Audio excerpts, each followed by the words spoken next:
नमस्कार दोस्तों, मेरे चैनल में आप सबका फिर से स्वागत है। आज मैं आपको कलयुग से जुड़ी कुछ रोचक जानकारी दूंगी। कलयुग का एक ऐसा सच जिसे सिर्फ युधिष्ठिर ही जानते थे। तो कहानी शुरू करने से पहले मेरी आपसे एक रिक्वेस्ट है कि आप प्लीज मेरे चैनल को सब्सक्राइब कीजिए और मेरे वीडियो को लाइक कीजिए। तो शुरू करते हैं कहानी। महाभारत काल के पांडव भाइयों में सबसे ज्येष्ठ युधिष्ठिर यम देवता के अवतार थे, जिनको न्याय और शांति प्रिय राजा भी कहा जाता है। इन्होंने जीवन पर्यंत सत्य और धर्म का पालन किया। ऐसे में आज हम आपको पांडव युधिष्ठिर का वह सच बताने जा रहे हैं,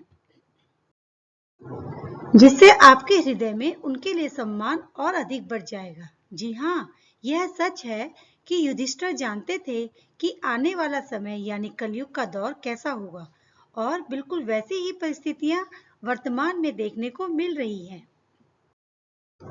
यह उस समय की बात है जब पांडव द्रुतकीड़ा में कौरवों से हारने के बाद 12 साल के वनवास और 1 साल के अज्ञातवास पर चले गए थे। वैसे तो पांडवों ने अपनी वेशभूषा बदलकर अपना अज्ञातवास राजा विराट की नगरी में व्यतीत किया था, लेकिन इससे पहले उन्हें जंगल में इधर-उधर भटकना भी पड़ा था। पांचों पांडव एवं द्रौपदी जंगल में छुपने का स्थान ढूंढ रहे थे। उधर शनिदेव की आकाश मंडल से पांडवों पर नजर पड़ी। शनिदेव के मन में विचार आया कि इन 5 में बुद्धिमान कौन है, परीक्षा ली जाए। शनिदेव ने एक माया का महल बनाया। कई योजन दूरी में उस महल के 4 कोने थे, पूरब, पश्चिम, उत्तर, दक्षिण। अचानक भीम की नजर महल पर पड़ी और वो आकर्षित हो गया। भीम युधिष्ठिर से बोला, भैया मुझे महल देखना है। भाई ने कहा, जाओ। भीम महल के द्वार पर पहुंचा। वहां शनिदेव दरबार के रूप में खड़े थे। भीम बोला, मुझे महल देखना है। शनिदेव ने कहा, महल की कुछ शर्त है।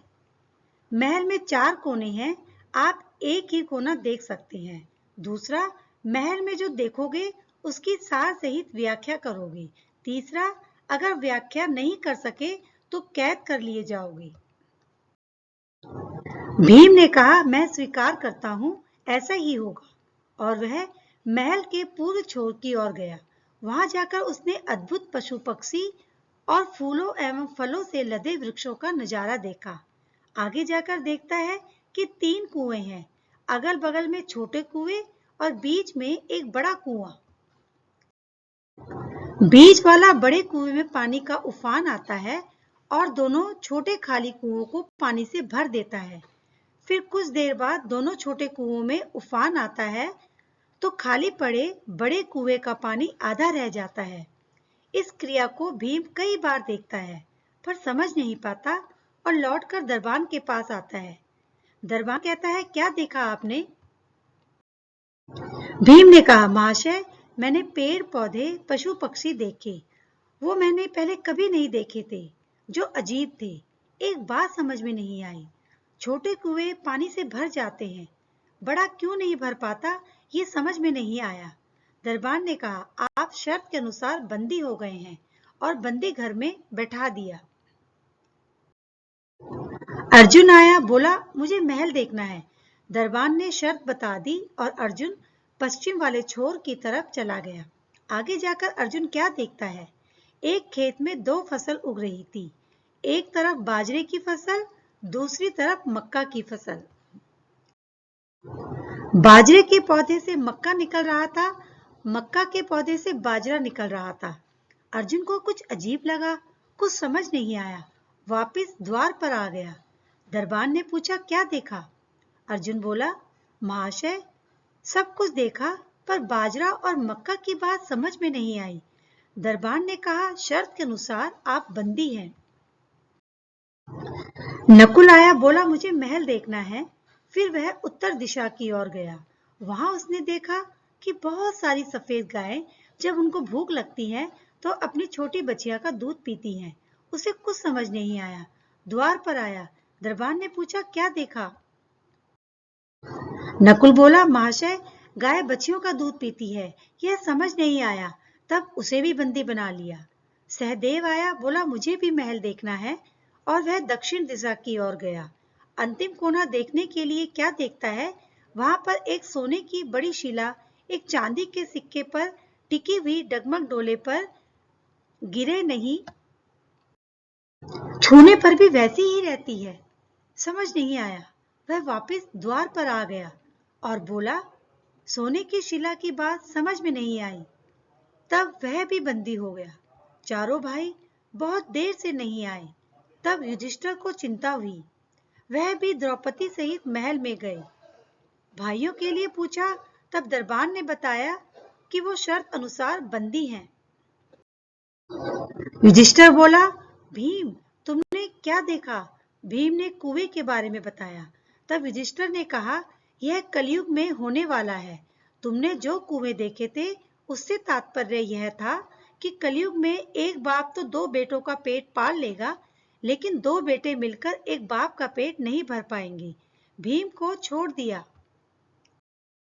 अर्जुन से पूछा, तुमने क्या देखा? उसने फसल के बारे में बताया।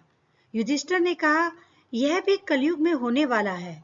तुमने जो दो विपरीत फसलें देखी थी, वंश परिवर्तन अर्थात उसका तात्पर्य यह था कि कलयुग में ब्राह्मण की कन्या शूद्र के घर में विवाह करके जाएगी और शूद्र की कन्या ब्राह्मण के घर में विवाह करेगी। अर्जुन भी छूट गया। नकुल से पूछा, तुमने क्या देखा? तब उसने गाय का वृतांत बताया।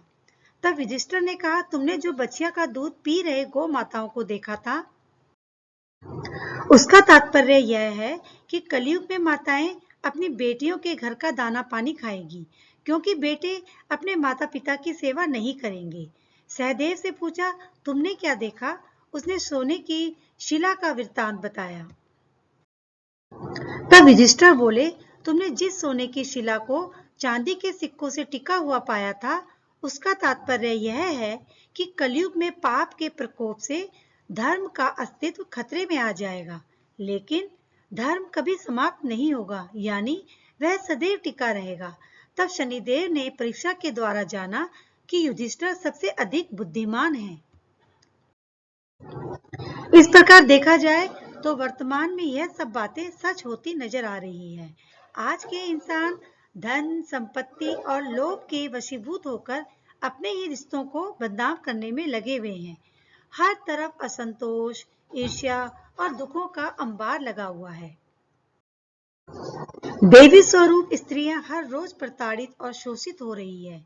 इसलिए ऐसा कहा जा सकता है कि पांडव युधिष्ठिर ने कलयुग को लेकर जिन बातों की भविष्यवाणी की थी, वह वर्तमान में सब सच साबित हो रही है। आर्यभट्ट के अनुसार महाभारत युद्ध 3137 ईसा पूर्व में हुआ। कलयुग का आरंभ कृष्ण के इस युद्ध के 35 वर्ष पश्चात निधन पर हुआ। इंसाइक्लोपीडिया ऑफ हिंदुइज्म के अनुसार भगवान श्री कृष्ण के इस पृथ्वी से प्रस्थान के तुरंत बाद 3102 ईसा पूर्व से कलयुग आरंभ हो गया। कलयुग पारंपरिक भारत का चौथा युग है। आई होप दोस्तों आपको ये जानकारी अच्छी लगी होगी। ऐसी ही और नई जानकारियां, रोचक तथ्य, प्रेरक प्रसंग और कहानियां लेकर मैं आपसे फिर मिलूंगी। तब तक के लिए धन्यवाद। नमस्कार, टाटा, बाय बाय।